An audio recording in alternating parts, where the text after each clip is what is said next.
Boa tarde, turma. Beleza? Tudo bem com vocês? Como estão aí? Espero que vocês estejam todos muito bem.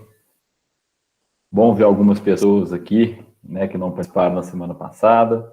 Bom ver os que já participaram na semana passada. Bom que a gente já vai retomando essa nossa rotina, né? Esperamos que em breve a gente possa voltar presencial, né, o híbrido que seja, né, mas até lá a gente tem que manter, né, o nosso foco aí, a nossa compreensão nesse ensino remoto, né? Aí vamos lá. Pessoal, peço licença vocês para gravar, tá?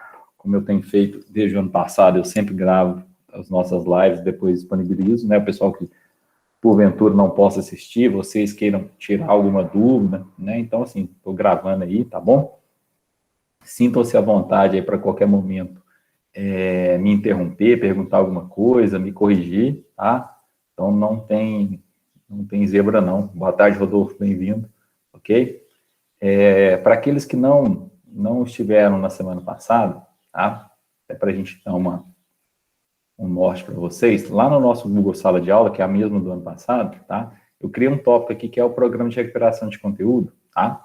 E aqui dentro eu coloquei alguns materiais, tá? Alguns materiais sobre o que a gente vai abordar nesse mês de fevereiro, tá? Que são frameworks voltados para Java. Então, na semana passada a gente falou muito sobre framework, né? E existe uma infinidade de frameworks pensando em Java, tá? Vou até abrir uma lista que eu tenho aqui. São vários, tá? E o objetivo, obviamente, não é a gente sair daqui conhecendo todos esses frameworks, tá ok? Óbvio, é impossível e tudo mais, tá? Nem quem for seguir na área de computação aí vai ver isso aqui tudo na faculdade. Na verdade, quando eu fiz faculdade em 2009, eu vi Hibernate, eu vi Spring, mais uns dois no máximo aí, JV, tá? Então, assim, mas o que é a ideia? A proposta é deixar isso para que vocês pensem nesse recurso, conheçam esse recurso e entendam que o framework é um recurso muito válido, não só em Java, mas em todas as linguagens de programação. A gente acaba se deparando com frameworks, tá? E o que é um framework? Né? Na aula passada eu estava falando assim, um framework ele é uma arquitetura pronta, um esqueleto pronto para você vir e encaixar o seu aplicativo ali dentro, sabe? Então, é nesse sentido que a gente trabalha com framework, é para você ganhar um pouco de produtividade, né? Então, quando a gente fala, pesquisa um framework em PHP, que vocês vão ter PHP esse ano, né? PHP também tem bastante framework legal de trabalhar, né? Então, é nesse sentido, de você ganhar, né, de você otimizar alguma ação e você ter uma arquitetura pronta, né? E aí você vai simplesmente colocar, no nosso caso de Java, as classes, né, ou os arquivos que você precisa em determinados pontos, e aquilo tudo ali já vai funcionar, ok? Então, essa que é a ideia de frameworks, tá? O Swing que a gente estava trabalhando, né, é um framework, tá, para interface gráfica, facilita muito, aumenta muito a produtividade e tudo mais, né? E existe uma infinidade para várias e várias questões envolvendo Java aí, né? Um ponto que eu não consegui ver com vocês, mas fica minha dívida aí, depois, se possível, a gente paga ela, né? Ver um pouquinho de relatório e tal, tá? Então, é nesse sentido, tá? De despertar isso em vocês que, olha, poxa, tem como a gente otimizar, facilitar, né, algumas ações aí, utilizando esses recursos, tá bom? Então, essa que é a minha ideia para esse mês de fevereiro, mas, assim como eu falei na aula passada, se vocês tiverem algum ponto que ficou dúvida, que gostaria que voltasse, pode ser lá na parte lógica, usando Java, não tem problema, tá? A gente volta, certo? No ano passado eu estava fazendo até alguns atendimentos meio que individualizados, assim, com alguns alunos, né? Continua à disposição, mas aí vocês têm que me procurar para a gente agendar, né? É só me procurar, a gente agenda, não tem problema nenhum não, tá? Eu fiz por uns 3 meses, né? Com uns 4 alunos aí da turma, bem do início. Então, assim, estou à disposição e, né? Essa ideia é que o mês de fevereiro acaba sendo muito curto, né? Então, mas assim, que pelo menos vocês vão ter um contato, né? Vão conhecer alguma coisa nova, né? Que dá para trabalhar aí um pouco, né? Então, essa aqui é a minha ideia, tá bom? Pessoal, antes de entrar no assunto, já que deixa eu só entrar no site do campus aqui. A gente publicou hoje, aqui em editais do campus, tá? Editais 2021, edital 2 da DDE, que é dos mediadores virtuais, tá? Eram os famosos monitores virtuais, tá? Só que aí agora o nome mudou para mediadores virtuais. Então, para a turma de vocês que está indo para o terceiro ano, né, vocês têm uma vaga para mediador virtual, certo? Quem tiver interesse pode se inscrever aí até domingo da semana que vem, ok? A ideia dos mediadores virtuais, ano passado na sala de vocês era o Igor, né? É aquela pessoa para ajudar na comunicação, para ajudar a tirar dúvida a respeito de alguma atividade, algum conteúdo, né? De fazer um meio campo ali com os professores, com a equipe pedagógica, tá? Tem uma bolsa de até R$ 240 para 6 horas de trabalho por semana, tá? Não pode acumular com outras bolsas. Dá uma olhadinha aí no edital, tá? Aqui tem o edital, as inscrições estão aqui, então dá uma olhadinha aí se vocês tiverem interesse, tá? E, por favor, repasse para os colegas também, das outras turmas, dos outros cursos.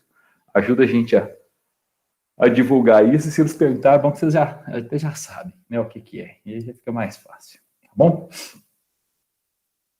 É bem legal. Então, vamos lá. Na semana passada, né, nós falamos um pouquinho a respeito de um framework que a gente vai usar, porque que eu fechei, tá? Que eu gostaria de mostrar para vocês, tá? Que é esse aqui, tá? Que é o Hibernate, tem gente que fala Hibernate, tá? Então, essa pronúncia é um pouquinho diferente, tá? É um pouquinho duvidosa aí. E o que é a ideia do Hibernate, tá? É mapeamento objeto relacional, tá? Objeto relacional. Vocês vão ver que esses frameworks, todos esses frameworks, eles mantêm páginas na internet com orientações, com tutoriais e tal. E lógico, né, é muito conteúdo, é muito material, e a gente tem que ir pesquisando, conhecendo, né? Então, que tem aqui a parte de documentação, por versão, tem livros que podem ser usados, né, que dá para você aprender por eles. Então, assim, tem muito, muito, muito conteúdo, né? E o que é a ideia desse Hibernate aqui? Deixa eu abrir aqui o Paint. Vou diminuir aqui, só para eu ficar acompanhando aí. Se tiver alguma coisa no chat, pode mandar, tá?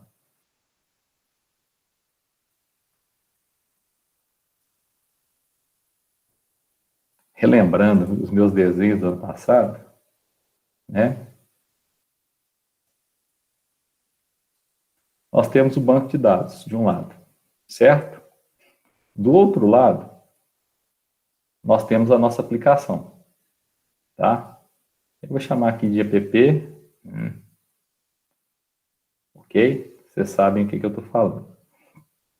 E o que nós tínhamos no ano passado? A gente estava fazendo a comunicação do aplicativo com o banco de dados, certo? Utilizando um recurso, eu vou usar aqui, JDBC, certo? Que é aquele recurso mais básico que você vai conseguir comunicar, certo? Então, é aquele recurso que a gente realmente escrevia, né? S, S, eita, SQL para a gente fazer essa combinação, tá? Junto com isso aqui, nós tínhamos ainda uma questão que era a seguinte. Aqui, pronto, fica aí. Dentro do banco de dados, vocês sabem disso, nós temos tabelas. Então, por exemplo, eu tenho a tabela aqui, pessoa. E aí eu falo que a pessoa tem um ID, um nome e um CPF. Tá? Lá no Java, nós tínhamos que criar a classe pessoa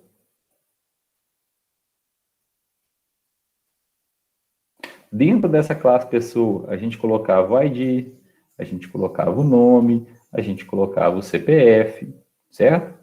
E nós falávamos que esta classe aqui no Java, ela representava essa tabela do banco de dados, certo? Só que isso aqui era uma representação lógica, né? Ela não estava realmente amarrada ao banco de dados. Nós que programamos sabíamos, ó, peraí, dentro do pacote modelo a classe pessoa representa a tabela pessoa do banco de dados.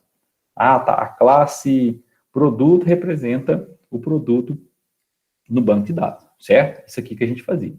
Esse movimento que a gente faz aqui, tá? A gente chama ele de mapeamento objeto relacional. Ou se vocês forem pesquisar, vai estar em inglês, que é ORM, tá? Mapeamento objeto relacional.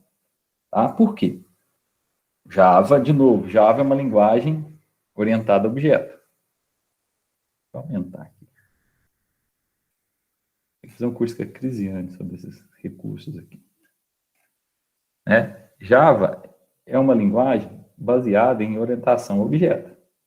Os bancos de dados que nós estávamos usando eram bancos de dados relacionais. Relacional no sentido que tem tabela, né? E como que a gente vai fazer essas duas tecnologias que são diferentes conversarem? Através desse mapeamento objeto relacional, tá? Então, este tipo de mapeamento é que permite que o nosso sistema, que é orientado a objeto, converse com a nossa tabela, tá? Que é uma relação, que é mais estruturado, ok? Isso aqui é difícil? Não, só que é trabalhoso e muito sujeito a erro. Por quê? Porque a gente tem que ficar escrevendo SQL. Dentro do Java a gente bota SQL, SQL, SQL. Certo? E aí, o que acontece? Entendendo que esse movimento é um movimento que diminui a produtividade e está muito sujeito a erro, empresas começaram a criar ferramentas ou frameworks para o ORM. Tá? Então, é aqui que entra a ideia de framework. Tá? É uma estrutura para a gente trabalhar que vai simplificar para nós, que vai simplificar para o programador esse relacionamento, que vai fazer com que isso seja mais automatizado, que seja mais simples, tá? Então, a ideia do framework é justamente essa. E uma das famílias de framework que a gente tem são frameworks de ORM, tá? Então, a gente tem vários tipos, tá, de framework, e um desses tipos são frameworks relacionados a mapeamento objeto relacional. Surgiu Hibernate, Eclipse Link e tudo mais, até que, acho que ainda era a Sun, que era a dona do Java, ela criou um padrão que é JPA, tá? É a API de persistência em Java. Então, esses frameworks hoje, eles implementam esse padrão JPA, tá? E esse padrão JPA, ele foi criado, deixa eu aumentar aqui mais um pouquinho, para padronizar esses acessos e para tentar resolver um problema sério que Java tem, que é o seguinte, e aí até um ponto que eu sou muito, eu critico muito Java quanto a isso, né? Ele tem um excesso de recursos para o mesmo fim, tá? Você pega o C Sharp, por exemplo, você vai ter lá a forma de mapeamento objeto relacional do C Sharp. Ele deve ter um, dois no máximo. Você pega o Java, vai ter um monte, tá? Tanto que, se a gente voltar aqui nessa lista de framework, persistência. Persistência envolve banco de dados. Só que nessa lista que não tem todos os frameworks, nós temos 6 tipos diferentes. JPA nem está aqui. Tá?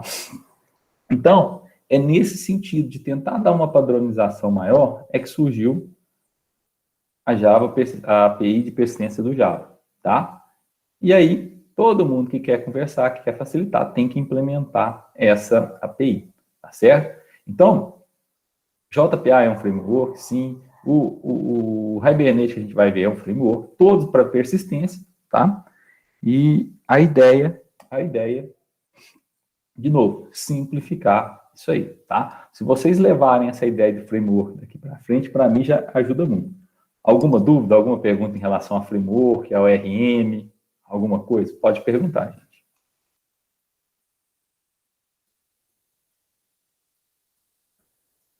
É bom que vocês fazem eu parar de falar um pouquinho.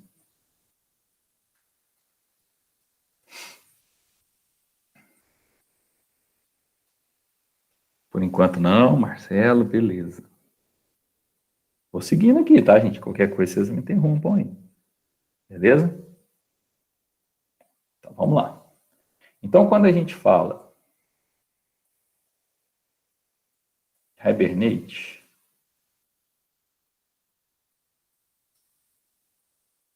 tá? O Hibernate, ele implementa. O que é implementar? Ele segue as regras, tá? Da JPA. Certo? E ele vai trabalhar com um negócio que é muito legal, que são anotações. Tá? Anotações. Sempre que vocês virem um arroba dentro de uma classe Java, isso aqui é uma anotação. Anotação. E o que é uma anotação? Tá? Anotação é uma forma que a gente tem de falar para o nosso programa que aquele determinado método, aquele determinado atributo, aquela determinada variável, ela tem um comportamento definido, de acordo com essa anotação. Ou ela corresponde a determinada tarefa, certo? A determinada responsabilidade dentro do nosso programa, a partir dessa anotação. Tá? Então, viu arroba? É anotação. É isso que a gente vai, né, logicamente, estudar aqui um pouquinho, para que vocês possam utilizar esse recurso, tá bom? Então, a gente viu arroba, a gente vai trabalhar no sentido de anotação, tá? De novo, o site do Hibernate é bem tranquilo, assim, não vou ficar aqui passando item a item, vou mostrar para vocês aqui no NetBeans, tá? Até usando um recurso do NetBeans, ok? E aí, eu até deixei aqui um tutorial na semana passada, tá? Esse tutorial Hibernate mais NetBeans. Tá? Eu até falei, pessoal, dá uma olhada, tenta fazer e tudo mais, né? A gente vai tentando fazer aqui também, ok? Mas, assim, o tutorial tá bem passo a passo, então, assim, não tem muito erro, não. Então, realmente não tem muito erro, tá? Mas a gente vai tentar montar alguma coisa aqui, usando esse recurso, mas hoje a gente vai até fazer um pouquinho diferente, até para usar mais recurso do NetBeans mesmo, tá? Então, mas aqui o tutorial é bem feito mesmo, né? Um tutorial bem tranquilo, dá para fazer, ficar show de bola, tá? Aqui usa um banco de dados que normalmente vem no MySQL, né? Que é o Sakila, acho que é esse mesmo. Mas você pode criar com qualquer outro banco de dados e acertar, tá? Não tem muito erro, não. Tá? Até esse aqui é mais antiguinho, mas dá para quebrar a cabeça. Mas show de bola, tá bom? Então dê uma olhadinha nisso aí também, vale a pena, tá? Vocês possam entender, beleza? Então, pessoal, estou aqui no NetBeans, deixa eu só acertar o tamanho do NetBeans aqui. Tá?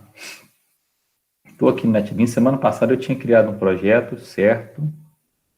Tá? Eu vou criar um outro aqui, até que a galera que está aí. Okay? Ó, vou criar um projeto novo Java normal, tá? Chamei ele aqui de mestre em detalhe. Vou desmarcar isso para criar a classe principal, ok. Deixa eu criar um projetinho novo para nós aí. Beleza. Tá? Enquanto isso, deixa eu ver se o meu banco de dados está funcionando. Tá? O AMP MySQL, tá vendo aqui, ó? Deixa eu fazer de novo, né? Se vocês tiverem um MySQL ou um outro servidor de banco de dados rodando no seu computador, normalmente ele roda como um serviço do Windows, tá? Rodar em serviço, ele roda tipo no segundo plano, tá? Não precisa de você ficar ali verificando, né, e tal. E no meu caso aqui, eu deixo eles desligados normalmente, tá? Eu uso muito pouco. Então, assim, se você olhar aqui, ó, ele não está rodando, tá? Quando está rodando, aparece em execução. É só iniciar o serviço aqui, ok? Inicia. Eu prefiro usar o MySQL do AMP, eu acho bem mais fácil de configurar, tá? Eu não sei se vocês chegaram a instalar o AMP. Esse coisinha que está laranja aqui agora, daqui a pouco espero que fique verde. Isso. Chegaram? O Marcelo instalou, beleza. Rodolfo não. Gente, assim, eu sempre peço para instalar, o Willer formatou o PC, eu sempre peço para instalar, porque assim, é bom você ter um servidor de banco de dados, tá? No seu computador para fazer mexe mesmo, né? Então, assim, às vezes você precisa de mexer no banco de dados na força e tudo mais. Você vai lá, você mexe. Então, assim, o AMP é muito fácil de instalar, tá? E ele funciona aqui assim, ó. Então, ó, o MySQL está aqui, ó, né? E você pode usar os recursos do MySQL, né, para startar, para parar e tal. Tem o PHP-MyAdmin, tem gente que adora o PHP-MyAdmin, né? Deixa eu abrir aqui. Mas eu não precisava de abrir esse navegador, não, né? Deixa eu só trocar aqui. Eu, particularmente, prefiro usar o Workbench, mas né, não tem problema nenhum usar o PHP-MyAdmin. Tem alguns bancos de dados que nós chegamos a usar aqui no ano passado, acho que esse é que a gente usou, né? Esse Info2, eu acho que não lembro, tá? Não, o Saquilha é aquele que eu falei que vem por padrão, tá vendo? Ele já vem com duas tabelinhas, ou uma tabela, só no caso aqui, certo? Então, o AMP, assim, ele é um servidor, tá? Web e traz alguns recursos, tá? Para banco de dados, para PHP e tal. Esse ano, com certeza, vocês vão precisar de instalar aí para a disciplina de... Vocês vão precisar de instalar algum servidor, né? Para a disciplina de PHP, tá? Então, assim, ele tem um servidor aqui de PHP e tal. É legal. Não sei se em redes com o Carlão vocês chegaram a instalar também esse tipo de servidor, vocês fizeram outras coisas, tá bom? Ajuda o William, tranquilo, cara, tranquilo. O AMP é tranquilaço de instalar, não tem segredo, não, tá? Bem tranquilo. Mas que na unha é mais chatinho, tá? Mas então tá aí, tá? O nosso banco de dados então tá rodando. Como eu falei com vocês, eu prefiro usar o Workbench, tá? Mas aí é gosto mesmo, tá? Banco de dados, essa parte de front-end aí, gente, é gosto de cada um mesmo, né? Cada pessoa gosta de trabalhar com uma coisa, então não tem erro, beleza?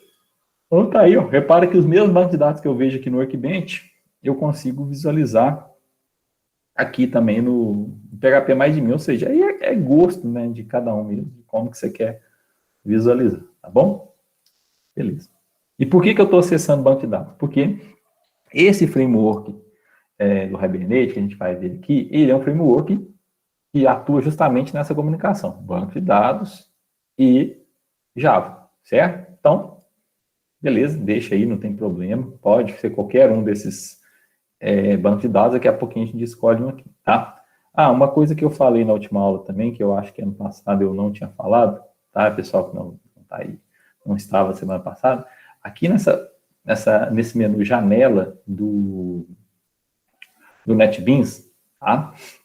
Ele tem um recurso que é legal, que são serviços, tá? Aqui, ó, serviços. Nesses serviços, deixa eu fixar ele aqui, senão daqui a pouquinho ele some, tá? Ele tem alguns serviços que estão integrados com Java, tá?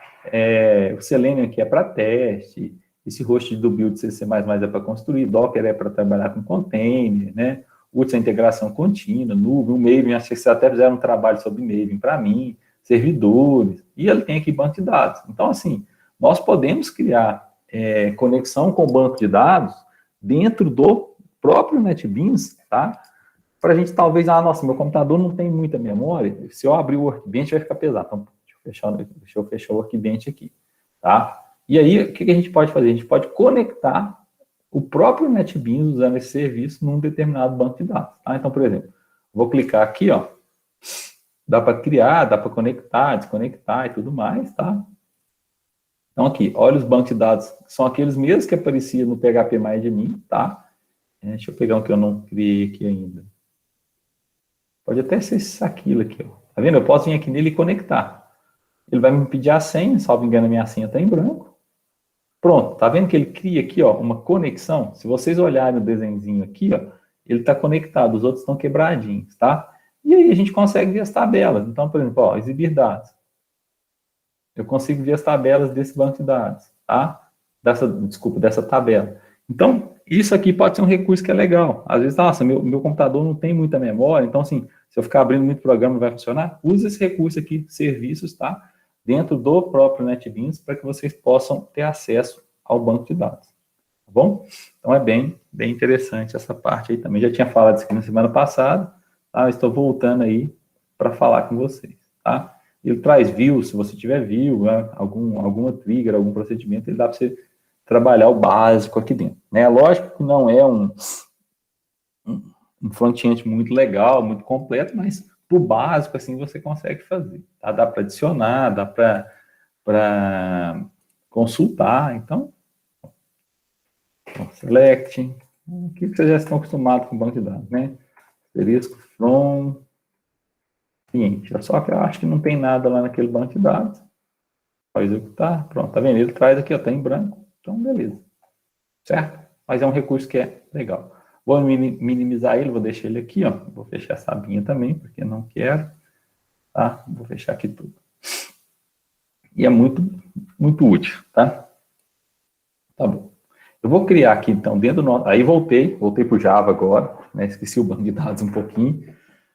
Voltei aqui para o Java, e aqui dentro, nós temos um pacote de código-fonte, vocês estão cansados de utilizar, né? Eu vou criar um pacote aqui, eu vou chamar ele de cliente. Tá? Então, criei um pacote que chama cliente. Esse pacote agora, eu vou criar um novo. Só que agora eu não vou criar classe Java, eu não vou criar form JFrame, que nem está aparecendo aqui, tá? A gente vai vir aqui em outros, tá? Quando a gente vem em outros, ele abre essas categorias aqui, que tem um monte de categoria diferente, tá? Normalmente a gente estava ficando aqui, Java, né, onde normalmente a gente criava classe, Forms GSwing, a gente criava aqui um JFrame, né, muitas pessoas criaram JPN e depois passaram raiva, tá? Então normalmente a gente ficava aqui, né, trabalhando. Mas repara que ele tem outras categorias, inclusive ele tem uma categoria aqui de persistência, tá? Que é bem voltado para trabalhar com isso. Mas, como o nosso prazo é muito curto, eu já tenho o Hibernate, tá vendo? Inclusive, se vocês forem seguir aquele tutorial, vocês vão ter que usar esse recurso aqui. O Hibernate útil é para configuração e tal. Então, mas o que eu quero mostrar para vocês? Um recurso que é um recurso do NetBeans, tá? Usando Hibernate e usando, logicamente, Java. Ele tem, dentro dessa categoria Forms GSwing, ele tem uma opção aqui de form de amostra mestre detalhe.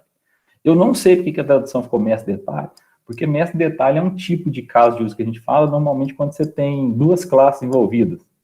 Por exemplo, você vai ter lá disciplina e nota. Aí o mestre seria a disciplina e o detalhe seria a nota, sabe? Alguma coisa assim. Mas aqui a tradução ficou nessa forma de amostra mestre detalhe, tá? Então, Bruno, como que eu chego nele? Vou cancelar, vou fazer de novo. Cria um pacote, tá? Cria um pacote para cada tabela que vocês quiserem trabalhar, para ficar mais organizado, tá? Vem em novo, outros, forms GSwing, amostra mestre detalhe. Próximo. Quando você faz isso aqui, tá? Quando você faz isso aqui, ele vai te pedir um nome para o seu form. Tá vendo que já termina com form aqui? Eu, normalmente, o que eu faço é falar, olha, vai chamar cliente form. Certo? E é um projeto mestre detalhe, beleza. Não precisa de mudar mais nada. Próximo. Agora que vem. Olha o passo 3, tabela mestre. Qual tabela do banco de dados que a gente quer usar? Certo? E aqui dentro a gente vai ter que escolher qual que é o banco de dados. Então, a primeira coisa que aparece para nós, qual banco de dados que eu quero usar? Repara que os bancos de dados que aparecem aqui são... Eu vou ter que fechar, gente. Repara que tem 4 bancos de dados aqui, tá? Daqui a pouquinho eu volto aqui.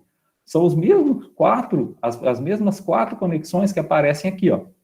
Então, se você quer fazer com que usar aquele recurso do form mestre detalhe, a primeira coisa que você tem que fazer é vir aqui, certo? Não tem esse servidor de MySQL. Clica aqui em nova conexão, certo? Não tem. Novo driver, adiciona, tal, beleza, tá? Não tem segredo. Cria essa conexão com MySQL, tá? Então, ó, ele vai te pedir qual é a porta, qual é o endereço, tá? Tranquilaço, né? Eu gosto de marcar ou lembrar assim aqui, porque para mim o computador é de teste, tá? Vou finalizar aqui direto, tá? Ele já criou aqui, beleza, mas beleza. Mas o meu aqui já tem o servidor. Então é só a gente vir aqui e realmente criar uma nova conexão. Eu vou usar esse Saquilo aqui, que é um banco de dados que vem padrão, tá? Então o primeiro passo é esse. Alguma dúvida nessa parte, gente? Caramba, fechei o trem sem querer. Beleza, então, de novo, vou lá no novo, vou fazer rapidinho aqui, porque eu já tinha feito, né? Swing, mestre detalhe.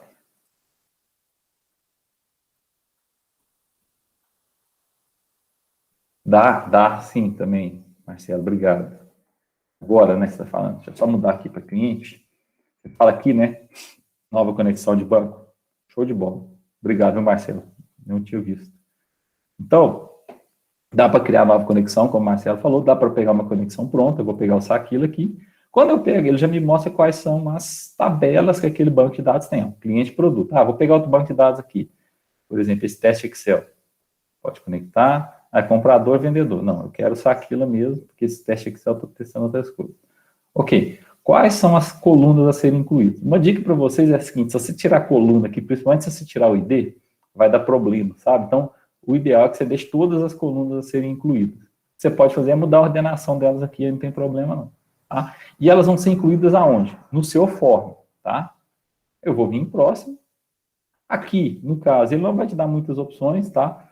Mas é só para você configurar se você não quer que algum campo apareça ali na sua consulta e tudo mais. Ah, dá para tirar aqui, dá para voltar, tá? Eu, particularmente, acho que é mais negócio vocês deixarem todos e depois, se for o caso, vai tirando e para testar, tá? E aí é finalizar.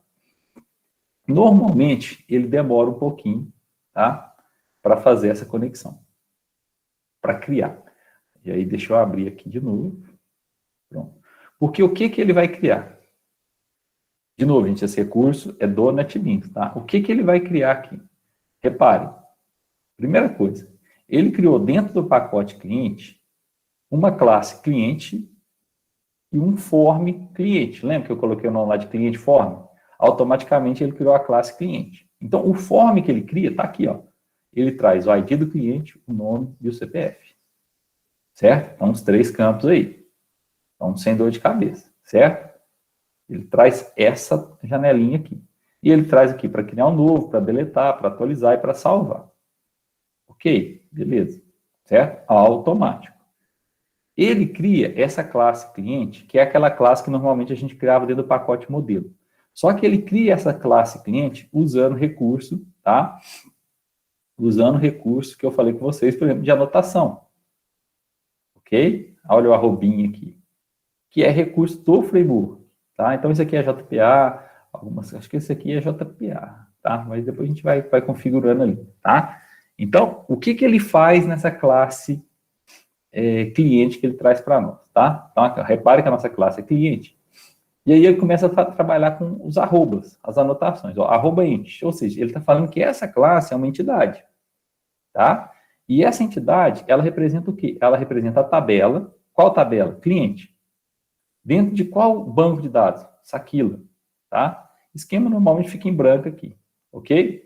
Então, repara que aquela amarração que a gente tinha quando a gente fazia usando o JDBC, essa parte aqui, que era uma coisa mais lógica da nossa cabeça, aqui não, aqui está bem definido, tá? Tanto se a gente mudar o nome aqui da classe ou do catálogo, né, do banco de dados, vai dar dor de cabeça. Esse name de queries aqui que ele traz, queries é consulta, tá?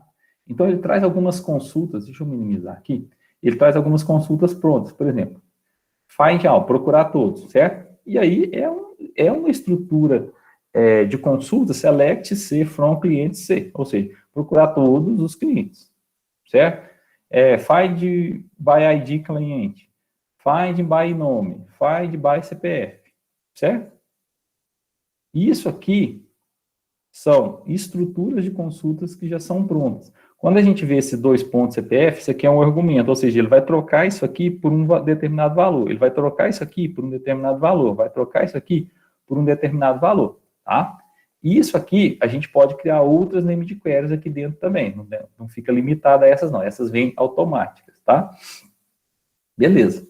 Aí a gente entra dentro da classe. Aí ele tem uma variável aqui que ele está chamando de transiente. Transiente ele não vai gravar no banco, tá? Ele vai usar essa variável change support aqui só para ajudar em algum tipo de alteração, tá? Então, relaxa, tá? Esse serial version aqui é a versão dessa classe, mas repara que ele não tem anotação, ou seja, ela não interfere em banco de dados, tá? Ele não tem anotação. E aqui começa. Repara que o atributo aqui é private, integer e decliente. Certo? E aí, o que ele marca? Olha as anotações. Ele tem uma anotação ID para indicar que, olha, essa coluna, desculpa, esse atributo, ele é um atributo que representa o ID da coluna, certo? Segunda linha de anotação, generate value. Ele tem uma estratégia de geração de valores automático, beleza, certo? Esse basic optional false aqui eu não estou lembrado o que é, depois eu pesquiso. E por último, que é o interessante, coluna, tá? Coluna, qual coluna daquela tabela? Qual tabela? Dessa tabela cliente que ela representa? ID cliente, certo? Depois a gente vem para o atributo nome, private string nome. Mesma coisa. Esse basic que depois alguém pesquise para mim, por favor, me conta o que é. Tá? Colo, nome. Mesma coisa vem para o CPF. Certo? Tá aí, ó. Depois ele cria construtores, tá? Um construtor, 2, 3 construtores, certo? Lembra que a gente pode ter mais de um construtor, né? Um que não recebe nenhum atributo, um que recebe ID, um que recebe ID e o nome. E cria isso aqui automático, a gente pode criar outros, tá? E depois os get set. Get ID cliente. Set ID cliente. Certo? Get nome. Set nome. Tá? Repara que ele usa aquela variável change support para conferir se está realmente trocando, né, o ID, o nome ou o CPF de acordo com a alteração. Ok? Aí, aqui no final, ele vai trazer alguns métodos que todas as classes em Java têm. Hashcode, que é para gerar um código hash, né, um código único, identificador único. Para que esse @override aqui, override é de sobrescrito, tá? Isso aqui já está definido. A gente não, né? O NetBeans já gerou isso aqui e sobrescreveu, tá? Equals, é a mesma coisa, é um método para comparar se dois objetos são iguais, tá? Então, ele já sobrescreve e define aqui as características dele. ToString, vocês chegaram a usar, né? Quando eu quero escrever um objeto textualmente, né? O que a gente faz aqui, beleza? Então, ele usa dessas anotações aqui para fazer essa vinculação com o banco de dados, tá? De novo, gente, é muita informação, mas eu estou querendo mostrar para vocês para deixar a pulga atrás da orelha, tá?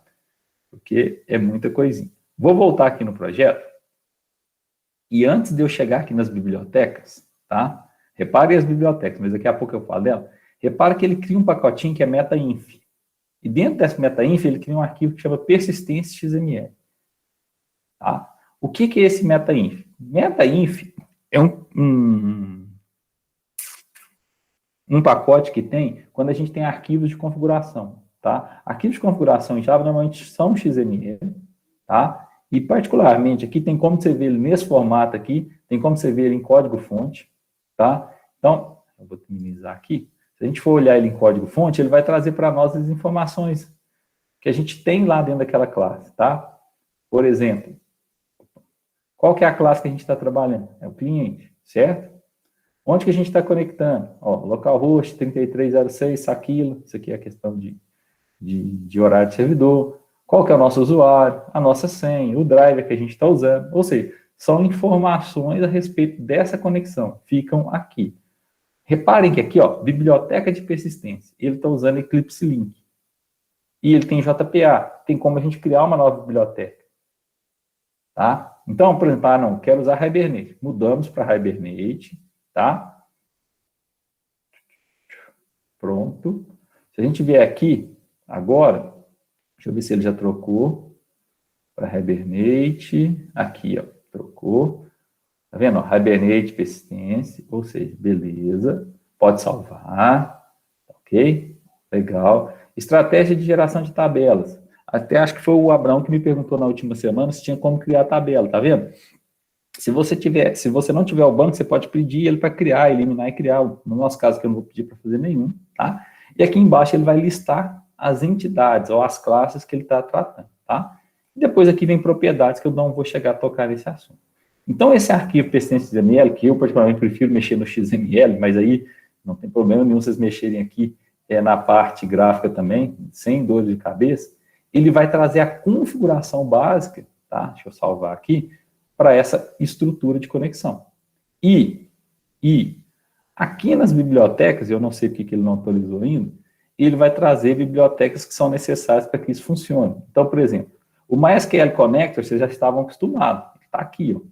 O JDK sempre vem, e aí aqui no caso está mostrando Eclipse Link, que era que estava, né? Mas a gente já mudou isso para usar o do Hibernate, tá certo? Então, tá aí, ó. Isso é o que a gente fez.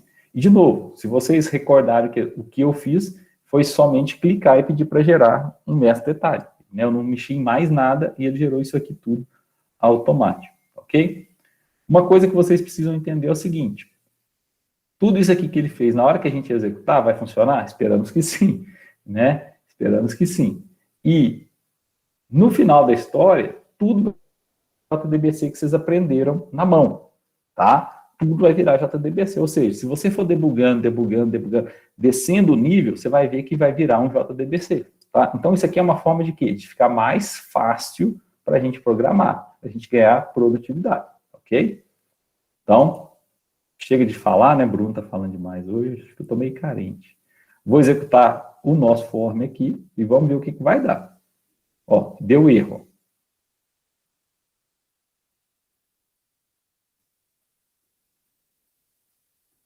Ó, no persistence for entity manager, Sakila, taranã, certo? Provavelmente é aquele erro da biblioteca. Tá? É aquele erro da biblioteca porque a gente mudou e ele continua usando Eclipse Link. Deixa eu tentar fazer limpar e construir aqui, vamos ver se dá alguma coisa. Talvez ele traz as importações corretas.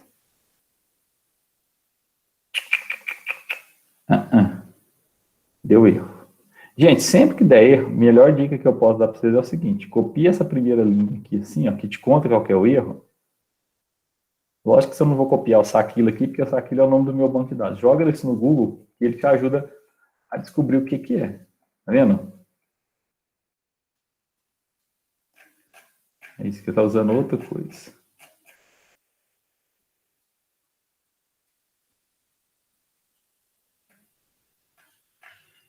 É lá no MetaInf, provavelmente. Mas... Opa. Persistência... Conexão tá certo. Vou voltar ele aqui pela Eclipse Link, então. Tá? Eclipse Link faz a mesma coisa que o Hibernate, tá, gente? Não muda muita coisa, não. Só alguns recursos diferentes. Vamos ver se vai funcionar. Ah, tá vendo? É por causa da biblioteca, tanto que agora funcionou. Estranho, vai ter atualizado. Ó, então, essa aqui, deixa eu minimizar essa janelinha. Ele cria essa janela para nós, mas nada impede a gente de editar ela. Estou colocando um label aqui, ó. Teste 1. Certo? Nada nos impede de aumentar, né, de dar um outro visual para ela. Lógico que isso aqui vocês já estão cansados de fazer, tá? Então, eu vou até fechar aqui, certo? É totalmente editável, não tem problema, tá? Vou executar de novo. Pronto. Certo? Ó, repara, o teste 1 já apareceu. Vou clicar em novo. ID do cliente, 1. Cliente. William. CPF do William, 9999999. Certo? Save. Vou criar outro cliente, 1000. Repare que ele já atualizou aqui, ó. 2. Abraão. CPF 888888. Save. Pronto. Certo. Legal. Funciona? Está gravado no banco de dados? Vamos ver? Vou voltar aqui nos serviços, até para a gente usar o serviço aqui. Deu Sakila, está aqui. Nós estamos fazendo a tabela cliente, se eu não estiver enganado, né? Exibir dados. Repara que está aqui, ó, William Abraão. Ou seja, ele grava no banco de dados. Está pronto. Sem todo aquele sofrimento que a gente tinha que fazer tudo na mão, tá? Ah, não, eu não quero... O William deixou de ser meu cliente, vou deletar o William. Deletei o William. Vou voltar aqui no NetBeans, vou atualizar isso aqui.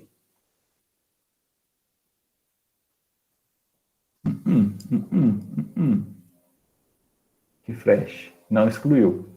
Então, tá vendo? Por exemplo, então o delete, pelo visto, não está funcionando. Vamos tentar de novo. Delete. Ah, talvez eu tenha que salvar. Não sei.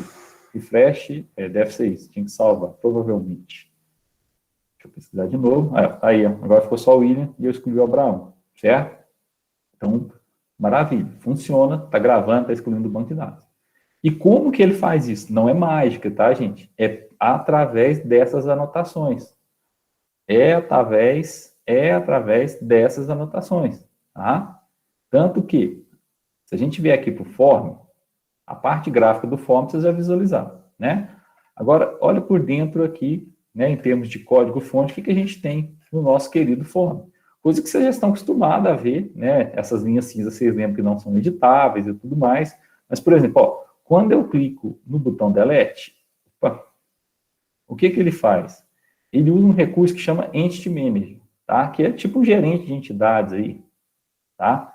Para que ele está aqui, ó, esse Entity Manager. A criação dele deve estar aqui embaixo. Cadê o Entity Manager? Está aqui, ó, tá vendo? Esse Entity Manager, ele vai ser criado dentro do nosso construtor do form, tá? E ele vai pegar as informações que tem dentro desse persistente XML e vai estabelecer a conexão, tá? Então, esse bendito Entity Manager aqui, ele é que vai fazer essas conexões. Então, usando o Entity Manager, deixa eu só pegar aqui o delete que eu estava fazendo, tá? Ó, isso é coisa que vocês faziam já, né? Ele pega, por exemplo, as linhas selecionadas na tabela, certo? Para cada linha selecionada, ele cria uma outra tabela que ele chama de toRemove, e depois ele chega aqui no Entity Manager e chama o remove, que é o método dele. Ao invés de fazer lá, delete from, tabela tal, onde o ID for isso, não sei o que lá, não sei o que lá. Pronto. Ao invés de fazer isso, ele vai usar um Entity Manager, o remove, tá? Na hora que a gente clica no save, aqui ó, save button, tá? O que ele usa? Do Entity Manager, tá? Ele cria transação, que é aquele momento que a gente abria a transação, fechava a transação e tudo mais, tá? E ele faz um merge, ele grava isso lá, ele persiste isso lá, ok? Lógico que, para a gente que não está acostumado com código, fica meio bagunçado e tudo mais, mas se vocês fizerem para um e forem se debruçando, vocês vão entender que funciona muito parecido com aquilo que a gente tinha. Só que, ao invés de usar o JDBC puro, ele está usando um recurso de JPA, de Hibernate, ou que no caso Eclipse Link, né, e usando um Entity Manager para fazer essa correção, tá certo? Então, gente, isso aqui que é a ideia de se trabalhar com framework. Eu gosto de mostrar desse jeito, porque aí chama a atenção de vocês, desperta, né, que às vezes é muito mais simples do que a gente achava do que era, e aqui, de novo, vocês podem mudar essa interface, né, não tem problemas, né, editar e tudo mais, tá? Fica um pouquinho mais lento que o JDBC, tá? Realmente fica um pouquinho mais lento, não estranhem, tá? Ó, vou criar um novo aqui. Mira 77777. Pronto, salve. Certo? Refresh, ó, tá aí. Repara que o pesquisar, que eu acho que não está funcionando, mas vamos testar aqui, Samira, refresh. Não pesquisa. Tá vendo? Ele não tem o pesquisar. Mas a parte de inserção tá aí, ó, tá prontinha. Tá prontinha para ser usado, tá? Então, gente, falta só 5 minutos, caramba. Essa é a ideia, tá? De otimizar os nossos trabalhos, de facilitar e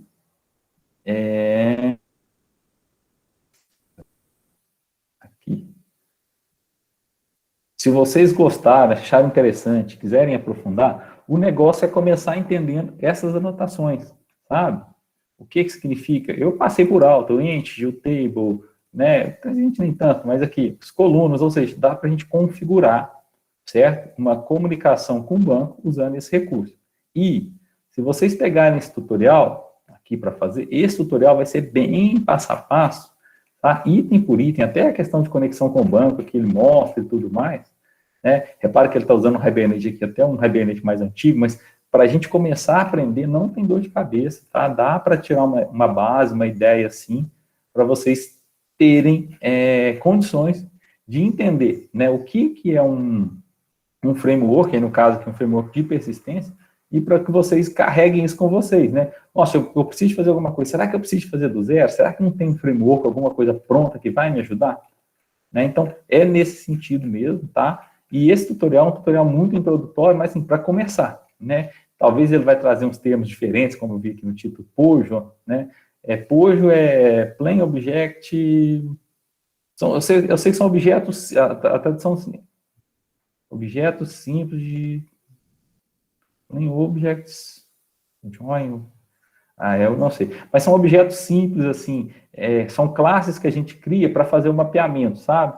Então, é tipo essa classe cliente aqui, a gente pode falar que ela é um Pojo, tá? Ela é uma classe que ela vai representar e vai ser uma classe mais simples. Então, é nesse sentido, tá ok? Que a gente vai começando a conhecer aí os frameworks, certo? Até foge um pouquinho da inventário de vocês, mas como foi um ano muito diferente, muito atípico, eu falei, vou falar com eles de framework. Mas, de novo, gente, se ficou alguma coisa para trás, a gente vai dar um jeito de compensar, tá bom? Então, da minha parte é isso, até para que eu não atrase vocês, tá? Tem alguma dúvida, alguma pergunta?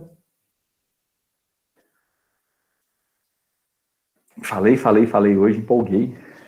Eu gosto desse negócio.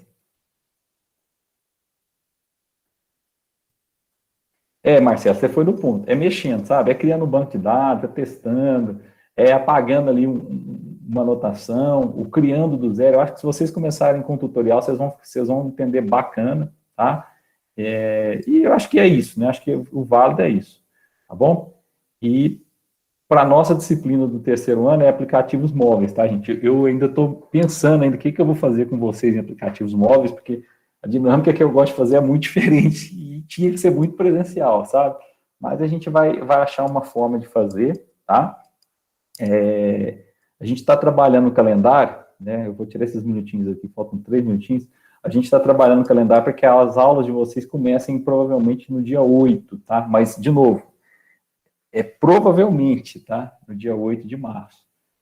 Vai começar de forma remota, não tem como voltar presencial, tá? Então, a gente está trabalhando nesse sentido, mas até o final da semana a gente solta uma nota, apresenta a proposta para vocês, para os pais, para vocês entenderem, né? Acho que vocês que estão no terceiro ano, é uma preocupação que a gente tem de não atrasar a formatura de vocês de maneira alguma, né? A gente já está pagando um preço aí de ter arrastado o mês de fevereiro para o pessoal que terminou os cursos em dezembro do ano passado, né? Então, assim, a gente está com uma preocupação de não atrapalhar para vocês aí de terceiro, tá bom?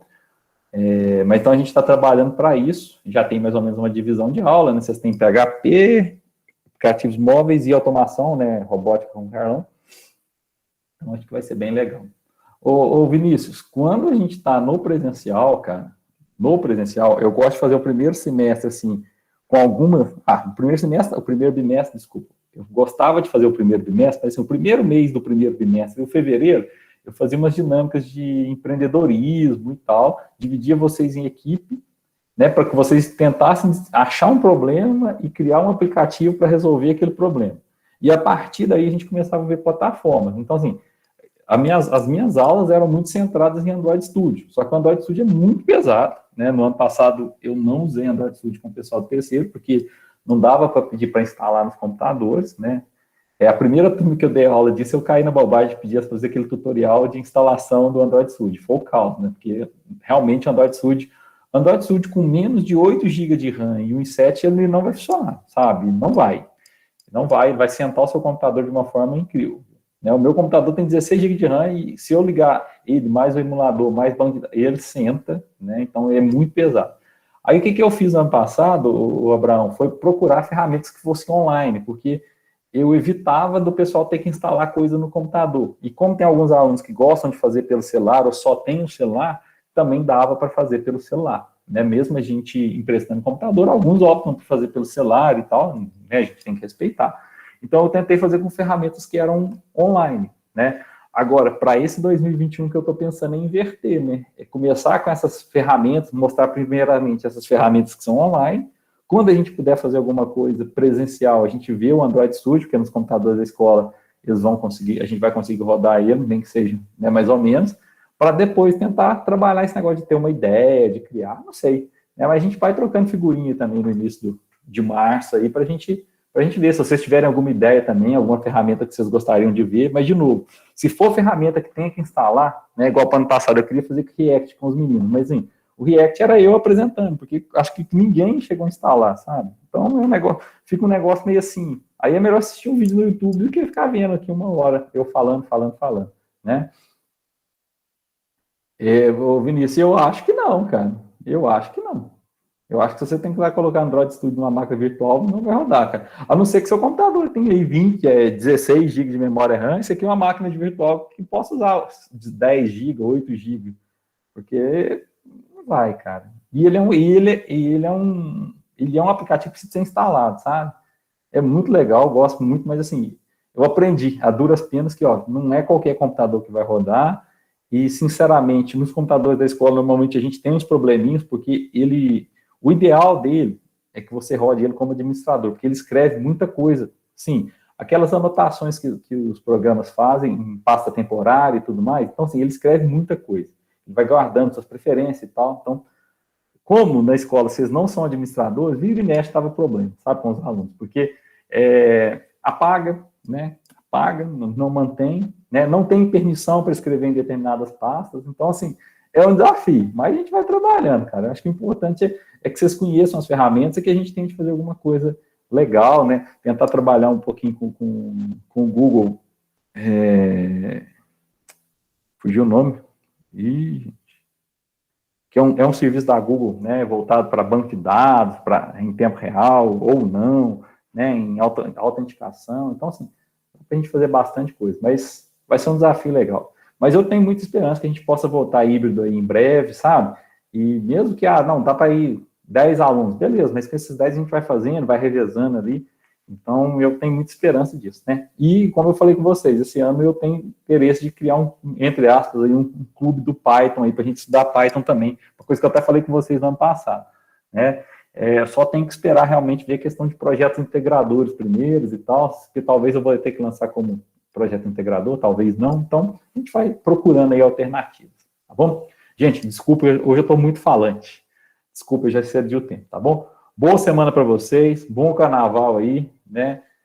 Peguem firme, se vocês tiverem de recuperação em algum conteúdo, em alguma matéria, acredito que não é ninguém da turma que vai estar, né? Mas dê uma incentivada na galera aí, porque é a última oportunidade, né? E mês de dezembro, fevereiro já está acabando. Estou querendo acabar com o ano já, tá doido. Mas é isso, gente, boa semana para vocês, até semana que vem, se cuidem aí, fiquem espertos e valeu demais, obrigado demais pela presença de vocês. Tchau, tchau. Good week.